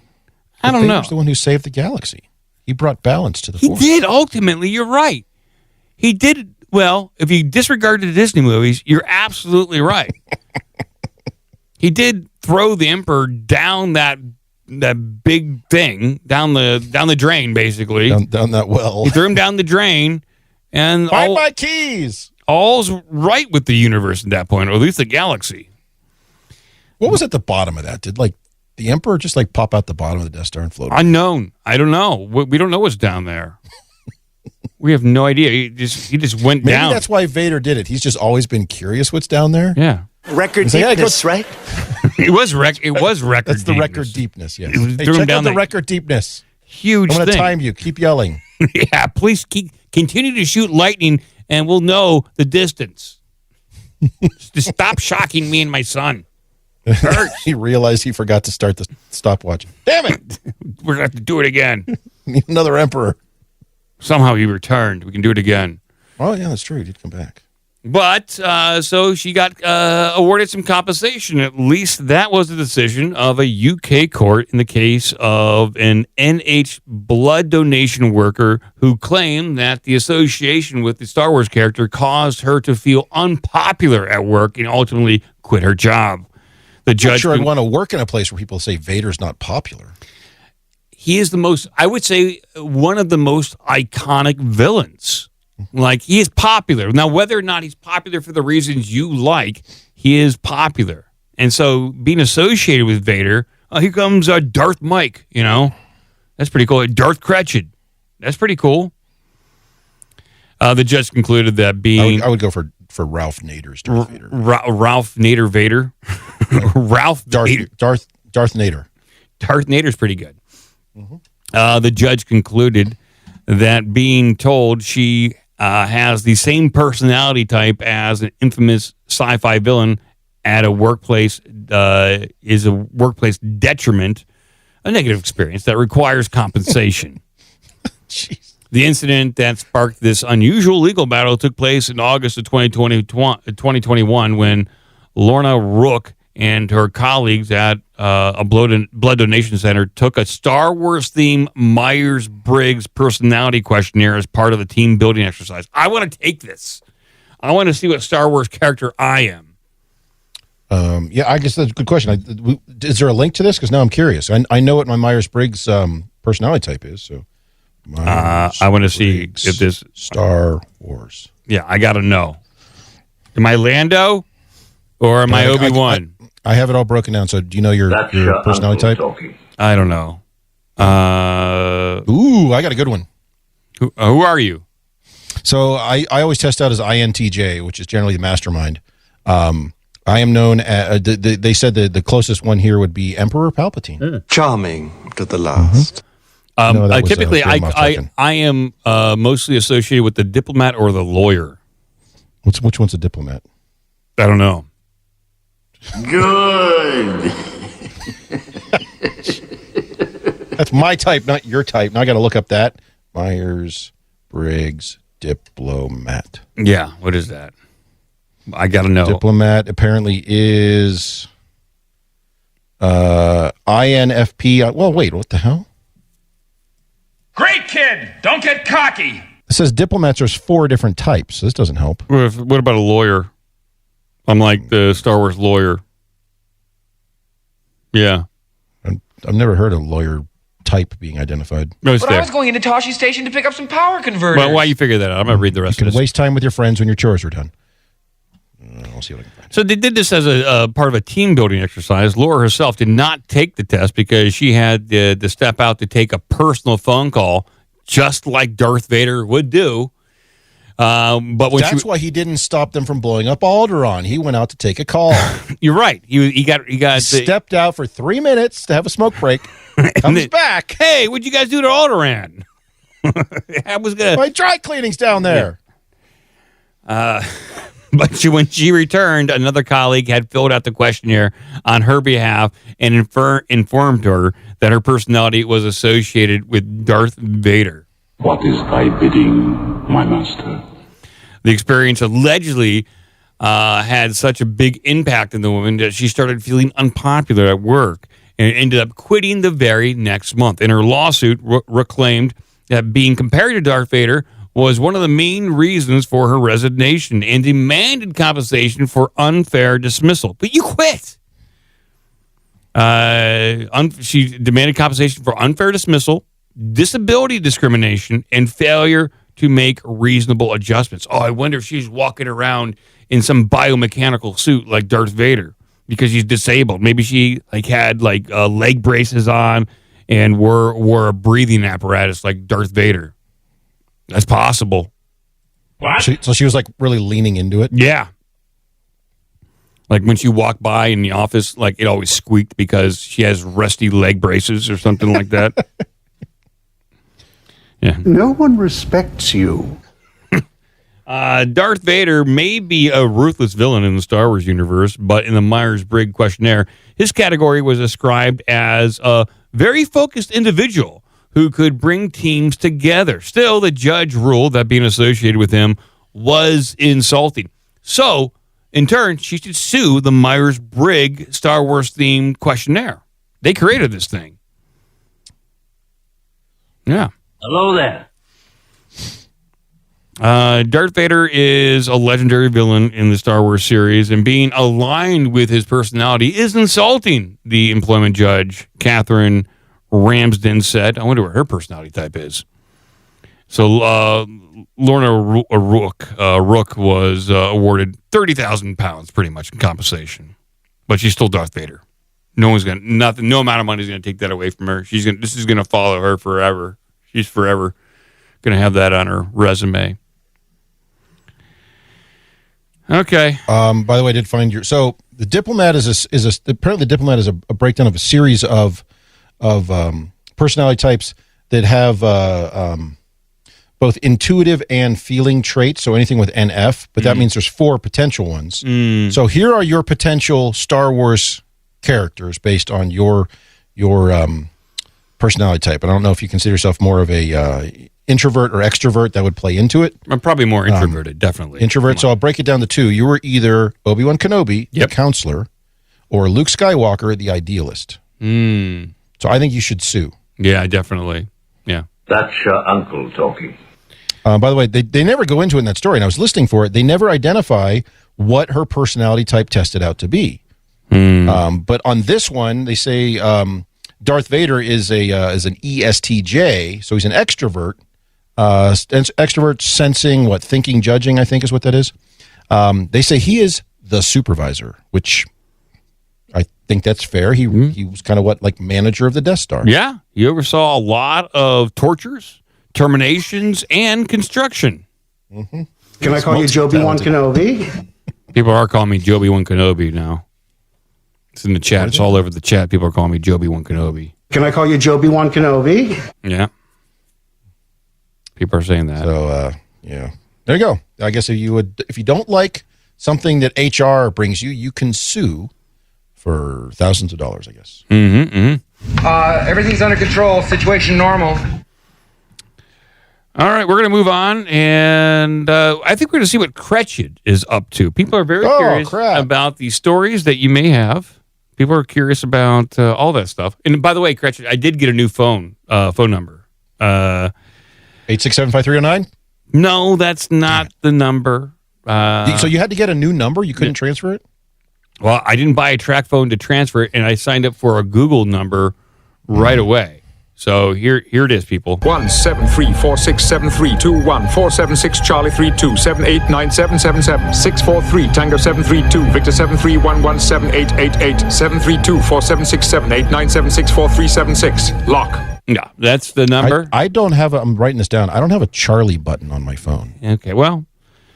What kind of phone do I need to call you? I don't know. Alphanumeric. Do I have to spell out Charlie or just push the 2 key? I don't know. Do you want to try to take one call with this Google Voice thing real quick just to test it out? I guess. People don't even have the number. Is this the first actual use of it? I tested it out. Let me before you give out the number. Did you export your phone book from the previous one? I did. I have that. Because Stan from Alaska is in the chat. I'd say, Stan, why don't you call in? But I don't know how you get a hold of him now. All right. What's my number? Can you textualize him? What's my number? 3. I got to find my phone number. 27. Here we go. Oh, here is the new OBDM number. Write this down, people. It is 513-461-2175. Okay? There it is, people. And I will. I'll put this. You didn't even get a good one, like 513 poop basket or something. I tried, and there wasn't a lot going on with. You couldn't get OBDM. I couldn't. Oh, I bet I can't. So yeah, 513-461-2175, and I'll be putting this everywhere, people, so you guys can call in. We'll take voicemails and all that stuff. The phone line's open right now. Oh, we'll try this one. Hello? Hey, guys. Hey. There you go. Got him. First try. Hi, Stan. All right. Phone works. Yeah. Pretty cool. It's pretty cool. What's going on? What's on your minds, Stan? Your phone's bad. I sent you some emails the last couple of days. The first one was on some monsters for Monster May. Oh, yeah. I gave you some ideas for that. Yes. I appreciate that. I do need some help on some new cryptids. I also have a listener who wrote in from Iowa, and he had some good ideas here. So thank you, people, for sending in your Monster May ideas. Yeah. The other thing was just, those cokeheads on the train from Poland to Ukraine. Keir Starmer and Macron and Mers. Yeah, those guys are definitely... and there seems to be no fallout. Like, their governments and the people are just like, yeah, they're just cool partiers, man. Like, let's get down with them. And, well, they also had Reuters backing them up that it was just a dirty napkin and a drinkster, which I've never seen a drinkster like that, but what do I know? Nope. Yeah. Is there a way for, like, AI to kind of analyze that picture and determine what those objects are? Yeah, I think Grok did it, but Grok will use a news source, and so I think other people did some AI analysis, and it came back as inconclusive or a dirty napkin in a drink store. I don't know. AI is biased. I don't trust it. Yeah, obviously, whatever, garbage in, garbage out. Yeah. Okay. Other than that, just keep plugging away. I guess I'll put this as the new phone number. Yeah, thank you. All right, works good. So. All right, Stan, thank you very much for testing out the phone line, and you are the first one on the new phone line, so thank you. Woo-hoo. All right, looking forward to show 1300. All right, thank you very much. Bye, Stan. Yeah, later, guys. Bye. There we go. Okay, works. Sounds pretty good. How come you got a Cincinnati number, not a Columbus number? I tried to get one, and I didn't like the numbers. That was like my favorite number right there. That was the best one, the best number I saw. Damn. So if you get one with 6236, that would spell OBDM. Yeah. Ciao Bella. Yeah, well, I was trying to get Ciao Bella, and it just wasn't What if we just start out. calling people who have those numbers and demand they give it up? We could do that. Little phone bully. Bully them out of their phone number. I didn't call you. All right, Cratchit, are you ready? Let's do it. Yeah, we figured out.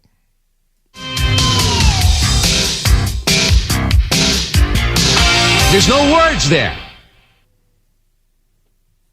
Let's get this all queued up, and we'll go over here to this one. I do have a Joe story. You have to remind me on Saturday I have a Joe story. Oh, really? About one of his favorite topics. I'm just going to save that one. So nice. That's right. But we have to remember to do it because I grabbed it today just for Joe, but he's not here. So. Mm-hmm. He's grabbing his crotch. I did not grab his crotch. I think they're talking about Joe grabbing his crotch. I don't know. Oh, that's what he's doing right now? Mm-hmm. So let's start with this one. Let's start on a high note. Started with a highbrow story here. We're very serious. We're very pensive. We're very erudite. And here's a guy who's like, you know what? I'm going to do some graffiti of a penis. All right. And there's a nice photo of this. All right. Well, we're going to see what happens here. And, okay, here it is. Fury as Yob spray paints giant penis onto ancient UNESCO site. Oh, boy. And this this guy, he did spray paint a giant penis with hairy balls. That's crazy. I'm just going to say it. I'm going to go out with a bunch of spray paint tonight, and I'm going to tag stuff. Big things that can be seen on the highway. Yeah, I think this could be seen from the highway, definitely. I think this was AJ's handiwork here? Oh, absolutely. He inspired this kid to do this. Hey, go out at night. Do it. Penis tag man. Stuff that can be seen from the highway. This is a Peruvian penis man right here. Penis man. The vandalism of the ancient archaeological site in Peru with obscene graffiti has sparked accusations of a serious lack of respect towards the duty's cultural heritage. So there is a lot of lack of respect going on here. You're not taking care of your duties here like you're supposed to. Yeah, that's right. Yeah. I don't understand you. You're a disappointment this week.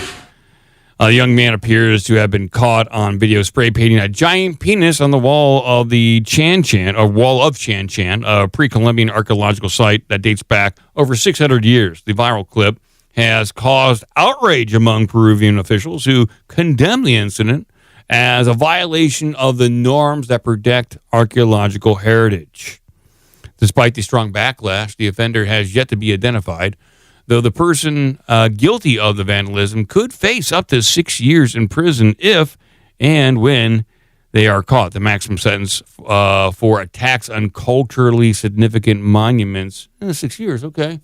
This act constitutes a serious lack of respect towards, okay, we got that. There's kind of repeating the same thing over and over again. It took place on May 12th. And there's a photo, like, I guess he may have had a friend with him, so they can post this on Instagram or something. I mean, and that is a big tag. I can see that from the highway. Yeah, that's a big boy right there. 7-foot penis. Yeah, it's bigger than that. Yeah, I think it's bigger, way bigger than that. He's a massive guy. It's big. It is big. It's just massive. It is. It's pretty big.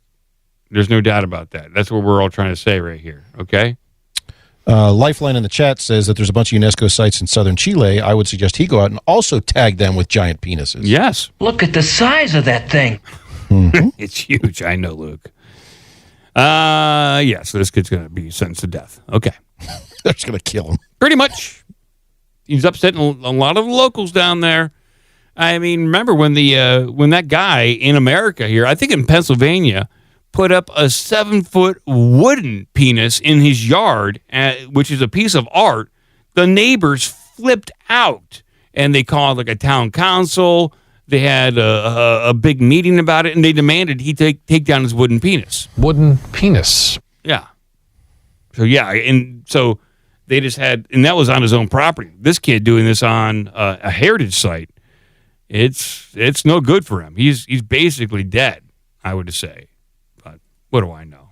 I don't know. I mean, maybe the locals think it's hilarious. No, they apparently from this article they're not too fond of this.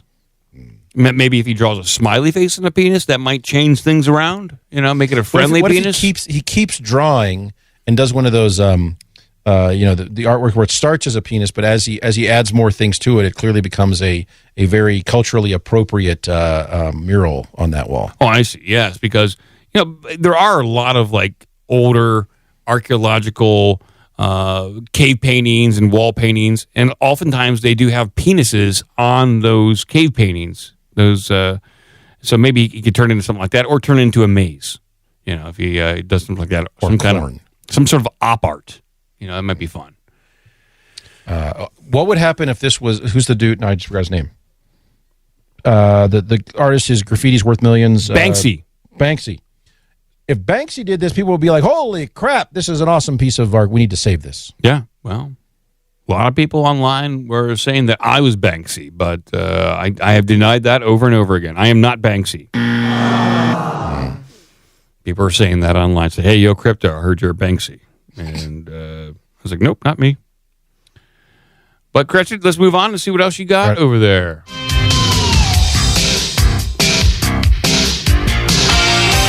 This was my ass.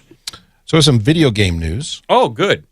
Which I don't normally cover. I'm not a huge video game player, but I am aware of recently we've covered a lot of stories about people, let's say, getting into fisticuffs in a couple of common places. We had a lot of coverage of Chuck E. Cheese having some Fight Club stuff, but also Waffle House. Yeah. Getting into the action there routinely, people getting into fights, physical altercations at Waffle House. Certainly. So now in the video game world, they're thinking, can we add Waffle House to Tekken as a stage? This is what we've been asking for all along. Oh, this is fantastic. This is some good news. This is some great news. Tekken, and if they're smart, they'll lean into it, but I'm not sure we've had an official response yet. This is a great co-branding opportunity. Tekken 8 director reveals plans for Waffle House stage after trying to contact Chain. Perfect headline.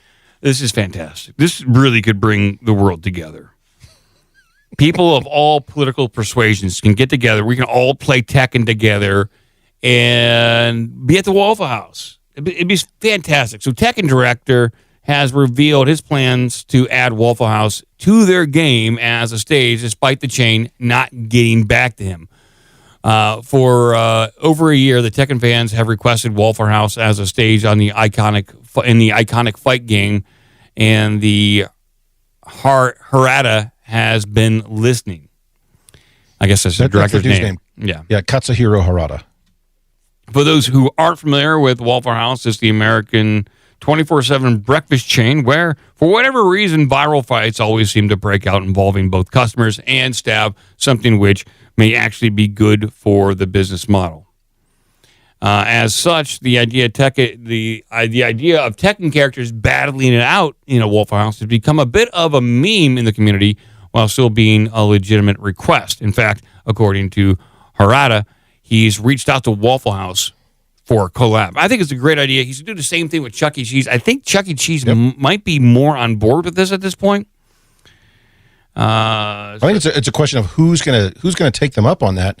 And do we see, while they're trying to get Waffle House into Tekken, do we see Chuck E. Cheese show up in Street Fighter or something? I think they should license out Chuck E. Cheese and all the characters to Street Fighter to be like secret characters you could play as in Street Fighter. I guarantee. I mean, I can't remember the last time I bought a Street Fighter game, but I would purchase that. The last time I played Tekken was probably on Dreamcast. Can I play if I want to play the Street Fighter version of that in Chuck E. Cheese? Can I play as overweight, drunken, middle-aged mother? Yeah. Can I play as that? Let's do it. I think that's your number one fighter. That's the next iteration. Is that in order to really capitalize on the Waffle House theme and what people really like about Grand Theft Auto, it is interacting with quote unquote like regular normal people. You got to put those people into Tekken.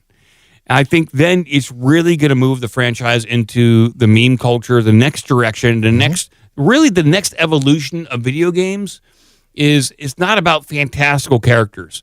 It's about your everyday average person that could be in a video game and how they would perform in that environment. That's what we want. And it would be a top seller right there. I think you're right. I think if they leaned into it, if they really got on board and they just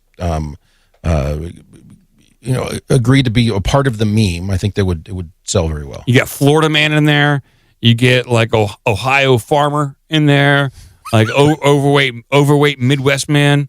And then you have like a loud black couple, and then America all right there. Like how wonderful America is we get to discover that at the Waffle House. And Chuck E. Cheese, too.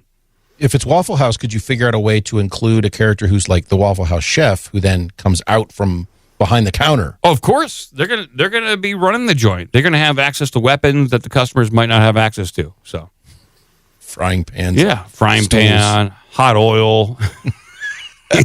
Spatulas.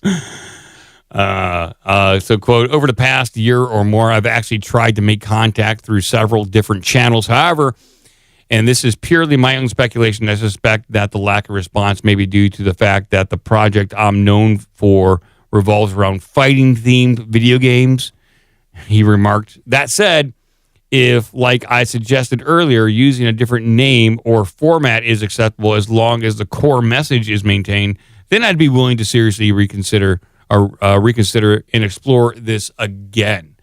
Because, yeah, really all you need, it doesn't have to say Waffle House. It could just say Pancake House, or it just keep the color, keep the decor, enough so it's not, there's no copyright infringement, but we kind of know what it is, you know what I'm talking about? Mm-hmm. Yeah. They could do it in a way that it would be very clear what it is, but it would be nice for Waffle House to get on board. Yeah. I understand their reticence because it's like, well, then now they'll be encouraging fighting at their restaurants. It's a corporate chain. I get it. They don't want to lean into it. They don't want to be sued, but come on, it's time to have fun. Okay? It's time to have fun again. And this will do that. This will help heal the world. Not your bruises or your black eye that you get at Waffle House or Chuck E. Cheese, but it will heal you emotionally. Okay. And we're going to move on. Here we go. All right, go. Oh, let's see here. Let's go with this one. We talked about earlier on people maybe using AI to get jobs at your companies as some sort of espionage or who knows what's going on there. Yeah. Hilarious. And then we covered a story recently of a guy who went to interview and was using AI to try to get past people. We've also had AI companies say, don't use AI to write your resume. Don't do it. Well, here's someone who shows up for a job interview and finds out it's not really what he expected. Okay. All right. Man shows up to job interview and finds out he's being interviewed by AI. I love that headline. Oh, yeah, it does take a lot of time and money to hire somebody to interview people. I've done that myself, and it can be a bit of a downer. Waste a lot of time. But here's the story from Newsweek. When you show up to a job interview, you're typically prepared to dive deep into your background as a job candidate and the specifics of the role and the company you're interested in joining. However, based on that first sentence, this article was written by AI. Probably, yeah. Oh, really? I think it was. I think whoever wrote this article, Suzanne Blake, I think she used ChatGPT or similar to help write it. However, due to the rise in artificial intelligence in the workspace, some job candidates are experiencing a unique situation. They show up to an interview only to find out that the person behind the phone or Zoom call is actually not a person at all. It's a robot designed by the company to interview and help make the hiring decisions. That's crazy. I don't want to be interviewed by a robot. Robot computers. Yeah, why is there a robot computer on Zoom? Yeah. And how is that working? How are they doing that? I'd like to know. TikToker Leo Humphreys recorded some of his experience being interviewed by a glitchy AI in a video last week. Oh, I'd like to see this video. Yeah, let me see if I can find this video. Leo Humphreys. I think I can play a little bit of it. I'm going to see how glitchy it is. What if it's glitchier than my Jeff Goldberg sound bites?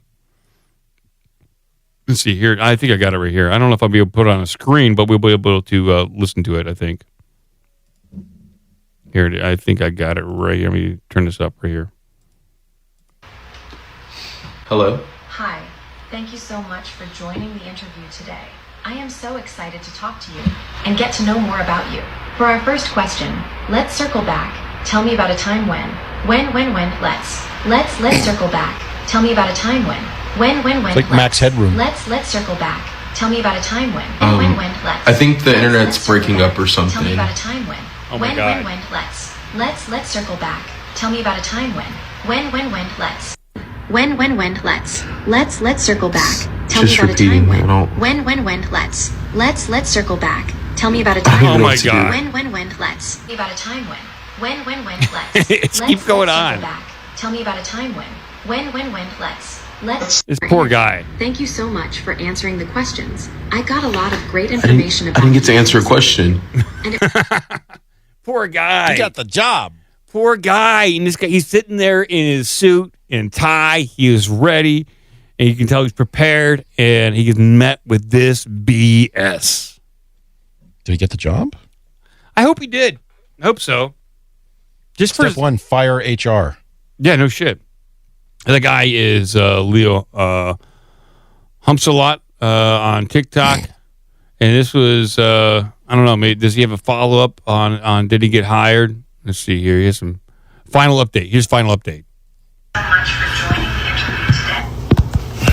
So, I posted a video last week of a crazy AI interview experience that I had, and the video kind of went viral. Yep.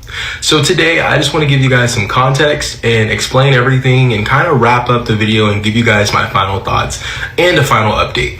So, number one question that I keep getting, was the video real? Yes, the video was 100% real. This was something that really happened to me. The second question, if the video is real, why were you recording an interview? Let me explain. So in the beginning of the video, you see that I say that this is my dream job. And the truth is that it... So when I was a kid, Oh shit! Sorry about that, people. It just flipped through. A news reporter, always wanted to do that. That's been my dream, and that's what I went to school for. So I was really excited about it. So when I got the interview, I called my friend who works in HR, and me and her had been practicing for a week. We had been going over my resume. We had been doing all of this. Like, we would talk on the phone, and she would give me like some interview questions. I would be like, hey, what do you look for in an interview and stuff like that. So essentially, the interview's coming up, and I say, hey, can I FaceTime you? And I'll just put an AirPod in and kind of interview like this. And like, maybe you could give me cues on what to say or what I should say and how I should respond. And she was like, I would love to do that, but I have work that day. But you could just record it and then send it to me, and I can let you know how I feel the interview went and if you're going to get the job. So that video you guys saw was just supposed to be between me and her. It was not supposed to be anything. Like, it was just a video I was recording to send her just to get her judgment on. So then I record it, that happens, I send it to her, and she was like, dude, that's absolutely hilarious. Post it, just see what happens. So that's why I was recording it, was because it was just meant to be sent to my friend. It was not meant to be posted on TikTok. It wasn't supposed to be a TikTok video. Another question that I keep getting asked is, did the company reach out to me? The answer is yes. The company did reach out to me. They saw the video and they were very apologetic. They let me know that they were trying out this new software that this company had promised them would help them with processing applicants and weeding out things. And they just didn't know that this was happening. And my video and a lot of other applicants had came forward and told them about the experience that they were having. And now they're looking into it and they're getting it all worked out. I think that what a lot of people forget is that what happened to me is just one side of the story. I did find out that there's apparently a large intake now of AI applicants. So people who are applying, but they're not real people. So it seems like there's like two sides to the story. There's a lot going on. And I think that AI is really just confusing a lot of people. So I'm not going to bash the company. I've had a lot of news reporters reach out to me and they're trying to do like... I don't know. You bash the company, Cratchit? I don't know. I don't like this. This is not good. I would name and shame them, because anybody who's doing this, they're just being lazy about it. Now, it'd be one thing if they're doing a bunch of these and people are reviewing them, but it sounds like they're not even reviewing the videos. So, yeah, this is. By the way, the audio on that side, you were about 6 dB hot, and all your clips were too. Yeah, I know. I had to crank it up for the other clip, and I left it clank. My apologies, people. I turned it back down. I just wasn't sure if you were still balancing levels with your new mixer. No, it's fine. I had to crank it because the clip wasn't loud enough. And so, sorry, I blew out everyone's eardrums. My bad. So anyway, what this says to me about this company is, okay, I understand if they're going to use the excuse, there's a lot of AI applicants. We had a story about that early on with people from North Korea and leveraging AI to kind of get some of these jobs to send money home or whatever it is. Okay, they got to dig through all of that. There's a lot of noise out there with signal to noise ratio is very high. So if, however, he said he reached out to the company and they've had multiple people tell them this, that says to me they're not reviewing these. They're just, this is lip service. This guy was not considered to be a serious candidate. He was very excited about it. But they were like, yeah, just, I don't know, send him the AI thing. We'll deal with it later. And They probably it's probably one of these companies. Now, granted, I've been guilty of this myself. Probably one of these companies just leaves job listings open to just gather a pool of candidates, and they're just like, let's see who's out there, and if they need some people, they go look through the list of candidates. Yeah. Unfortunately, he was the beta test. Yeah, I would name and shame this company. You don't want to work for this company. It's unfortunate. There's a lot of people struggling out there to get good jobs, and to have your time wasted like this, it's not a good look. To be fair, he at least got to do this from home. And this is a no shit thing, I flew across the country for a job interview, and then the first, if you do an all day, actually it was a day and a half long interview, at a remote site, they give you an itinerary. You're going to meet with this group, you're going to meet with that group, you're going to present on this or whatever it is. One of the first ones, I don't remember if it was the first or the second interview or first or second group meeting, whatever. I was led to a conference room, and the person who was leading me there was like, okay, conference room here. We have some people joining from Zoom. Okay, fine. He left. Every single other person there was on Zoom. I was in the freaking conference room. So they flew me across the country, and the people and they were not like remote. They were just lazy bastards who didn't want to come into the office that day. So they all called in from like, what the hell? So that's it right there early on. And this was like early on day one. I knew I wasn't going to work for that place. But Jesus. Yeah. People just, they don't understand, I think, sometimes that if you're interviewing, let me rephrase, if you were an interviewer, if you are hiring, if you're the hiring organization, you're trying to sell your organization, your company, and your staff to them as much as they're trying to sell themselves to you. So it's a two-way street. You don't just like make people go through bullshit like this. Mm-hmm. That's what it feels like. Mm-hmm. All right, one last quick one, Cratchit, before we got to get out of here. Okay. I'm going to take you to the bank, Senator Trent. The blood bank. To the blood bank. Oh, look at that. Listen to that acting. Woo-hoo. That's some top-notch acting. We got to do this one. Oops, what the hell? Why did it not? Having some computer problems here. Anybody see Richie? Fuck you. I love that guy. Fuck yeah. That's the guy who lived next to Eddie Murphy in Queens in Coming to America. Oh, yeah.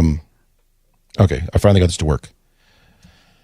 Here is the perfect application of AI, drones, and poo-poo. Wow, okay. The poop copter uses an AI camera to pick up dog messes. I'm upset by this. This is taking jobs away from entrepreneurs. As we read on the last show, I believe that there was a young man who makes $70,000 a year wearing a Rolex going around picking up dog crap, and now AI is going to take his job away from him? That's crazy. A dog owner knows that picking up mess is the least pleasant aspect of the daily pet ownership. But by the way, real quick, this is the second sentence in a row they've used the phrase mess, but yet the title literally has the word poop in it. Yeah, you gotta just lean into it. Like, so what are they? They're trying to dance? Oh no, we don't want to say that word. It's going to offend people if we say poop too much. No, this is what it does. It's poop copter. But what if there was an automated drone using real-time computer vision and machine learning algorithms that could do the chore instead? The poop fairy. Yeah, it is a little bit of a poop fairy, right? Yeah. It's a robotic poop fairy. Yeah, it is. Step forward to the poop copter, designed and built by inventor Caleb Olson, which uses a bell-shaped container with geared leaves to pick up waste. Thanks, poop fairy. Yeah, it is. Yeah, okay. There it goes. There goes the poop drone right there, the poop copter. That's a huge. It sounds like big. It sounds like a Huey. It sounds very disruptive to the neighborhood right there. Well, it's big, so it can make multiple stops on the way. He's carrying a lot of crap. There's one big pile of shit. You know those big canisters they use underneath the copters to drop water on fires? They use that to pick up dog crap. 140 gallons. Yeah, there it is. Full. We need a really big poop copter to carry this. There it is. You think they just go over and just find some dude's yard and dump it all over there? Yeah, of course. They just move it to their neighbor's yard. Here you go. Just to here it is, all right here. That is one big pile of shit. Complain about my Christmas decorations up the first week of January. Well, you get this. Olson describes the poop copter as the world's first aerial-bound, self-guided dog poop removal system. The Zany product came about after he built a dog poop detector using a security camera that monitors his dog Twinkie and alerts him when she relieves herself. He took the project to the next step by building a robot with lasers to point exactly where Twinkie had gone, but this method still still had some hiccups. So here it is. He's got like a demo of this poop copter, and it's quite ingenious. This guy he's the next Silicon Valley pirate right here. He's doing the dirty work. So I want to watch a little bit of his video. I don't want to do your dirty work no more. System. It's fully self-guided. It's fully capable of removing poop from grass, and it's full of crap. Okay. This is Twinkie. Twinkies dinkies are all over my yard. And no one likes to pick up dog poop. People use bags, rakes, scoopers. Some even pay for a service, anything to get away from touching dog poop. Now, I've thought about this problem way more than I'd like to admit. I love it. My first attempt at it was to build a dog poop detector in my backyard using a security camera, which would monitor Twinkie, and basically whenever it detects she's pooping, it keeps a log of where she poops, and it just stores an image, and over time it stores the locations. It's just really nice, especially in winter. You said what kind of dog is that? I say it's a sheen dog. What other kind of dog would it be? Snow covers it. It keeps track of it if you're lazy like me. But the problem is you still got to touch the poop. Yep. Second crack at it, building on the dog poop detector, robot arm with a laser. The way it worked is building on top of the poop detector, it would point the laser at the nearest poop. It would do a traveling salesman-esque optimization to find the optimal route through the yard based on where I'm standing. If it detects, basically I bend over, it detects I picked it up, and it moves and routes me to the next one. Same problem, still gotta touch the poop. Piece of shit! Today, you don't have to touch the poop. The poop copter is capable of scanning areas defined by a user, your backyard, for example. Shit. And as it's scanning, it's performing real-time computer vision using the camera, which is inside the drone. I don't know if I can... Thanks, Poop Fairy. Screen sharing. There's a camera inside the drone. This is streaming footage to an offboard machine, which is doing a lot of machine. All right. Well, this guy clearly a genius, a poop genius, and he's going to change the world. This is not something that I can envision myself buying, but it could be for the next generation. People too lazy to pick up after their dogs. I'm curious on the mechanism. He says he describes it as leaves, so that they pivot open, pedals pivot open as like there's a lower container, then they pivot closed to grab the poo-poo. What if you get like something that's not quite the right consistency? Is it smearing stuff? You have to scrape this out? I mean, he's assuming density. He's assuming a dense piece of dog waste. And also, how much of a load can you really pick up? There's occasionally where my dog will just, leave something that it's quite frankly, commit some sort of yard crime. It's big. It's just massive. And I was like, I don't know if this copter has the horsepower to get that up off the ground. Like, what to stress test this thing? Well, if nothing else, I think AJ might be on board because he's not quite a jetpack, but he could leverage this to use human feces. I could see San Francisco employing these things. Definitely. Chasing homeless around? Yeah. Just chasing homeless around, cleaning up crap. Please stand back, citizen. Yes. Drone flies over. Yeah, I can see that. Why not? That's one way to clean up the streets. As long as they don't get mixed up with the Amazon drone deliveries. Go to the wrong house. Yeah, you never know. Ooh, actually, could you use this same technology to follow Amazon drones around and pick up packages and fly away with them? Oh, I love that. That'd be perfect. Like, you could use this to as like an automated porch pirate. Yeah, your porch pirate copter. I like copter. that. That's pirate awesome. copter. But I really do think that San Francisco using this as a measure to literally clean up the streets is probably the best method here, because no one wants to go around and clean up human feces. It's just not practical. Well, except that one kid who made $70,000 doing it. Oh yeah, you're right. You have 20 seconds to comply. That's a vicious robot that Ed 209's original programming was to clean up street poop. Yes, exactly. Oh wow, it's powering up. It's getting ready. You have 20 seconds to comply. Give me your crap now. Place your feces in the basket. All right, I think that's our cue to get out of here.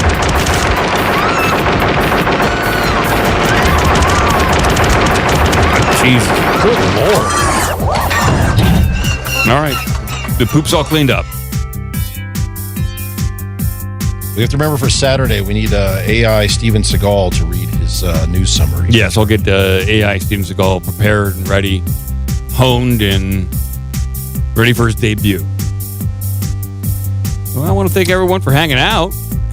Thanks for showing out for this, I think it's episode 1294. 94. Whew. We learned a lot today. Did we? I think so. I think we gave people enough information to get them on their day of work and possibly even into the weekend with all this information. Just a wealth of knowledge. Yeah. Or at least slide through to Saturday. Yeah. I bet you think you're pretty smart, huh? You should after this podcast episode. In the chat, Mole Trout says this was a tippy-top show. It was pretty tippy-top. Thank you for saying that. Tippy-top. Yeah. Thank you for saying that. Food, bacon, ham, apples. That's what they say. Mr. Trump, what would you like on Air Force One today? Food, bacon. Food, bacon. And just bad news. Bad things are happening. Yes, they are. Just keep pressing. Keep it going. Yeah, and we are. We'll be back on Saturday. I think Joe might be around on Saturday. He better be. I need my current event news. We got some Monster May coming up here, people, on Saturday. The show, we might have to cut the show a little early. I might have to leave like a half hour or 20 minutes early. I have a family engagement to attend to, so I gotta take care of some business. So just send your poop copter. If only. It's still in prototype phase. So if this guy is not selling them, there's no way I have one. So yeah, can I buy a poop copter? That's my number one Christmas gift. Yeah. Well, thank you, Cratchit. Thank you, everyone. And Shabla Goo. Keep watching the skis. You know it. It's Poop Copter. Oh my God! Are you fucking shitting me? Are they? Mike, what the fuck is this? Whoa! We come in peace. Wow, this is What? No, guys, what is that? It's a terrible nightmare. I don't understand why in the world I had talking about brother. Really? Uneducated remarks. Hoboken style. I can't believe that these things are actually happening to our fucking country. I want to die. Yeah. Okay.